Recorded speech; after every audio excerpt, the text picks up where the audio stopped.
মানুষের ক্ষতি করে অভ্যস্ত, তারা সবসময় মানুষের ক্ষতিটাই করতে পারে। আর যারা ক্ষতি করে অভ্যস্ত না, তারা কখনোই চিন্তা করবে না অন্য কারো ক্ষতি। কারণ যারা কইরা অভ্যস্ত, তারা ক্ষতিটা ছাড়া কিছুই জানে না।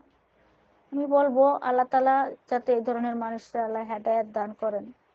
আমাকে যে ক্ষতি করছেন বা আমার এই প্রতিষ্ঠানের ক্ষতি যে করছেন, বা আমার বৃদ্ধা অসহায় মানুষকে খাওয়াই পড়াই, এখানে এই রিজিকে যে ক্ষতি করছেন, তার উপর যাতে গজব নাজিল হয়। আল্লাহ তাআলা যাতে এই দুনিয়াতে এই গজবটা তৈরি করে দেন, আমি আল্লাহর কাছে প্রার্থনা করব, বা সবসময় আমি বলি। তবে আমার খুব আশাবাদী, আমি খুবই আশাবাদী, আমি নিজেই জানবো বা নিজেই দেখবো গজব তাদের উপরে তৈরি হয়ে গেছে। আল্লাহ যাতে এই দুনিয়া থেকেই তাদের আশা আকাঙ্ক্ষা যাতে নষ্ট করে দেয়, এটা আমার অভিশাপ রয়ে গেল। তবে আমি জানি তার আশা আকাঙ্ক্ষা কখনোই পূরণ হবে না, আর যদিও পূরণ হয় সেটা থাকবে না, সেটা আমার অভিশাপ।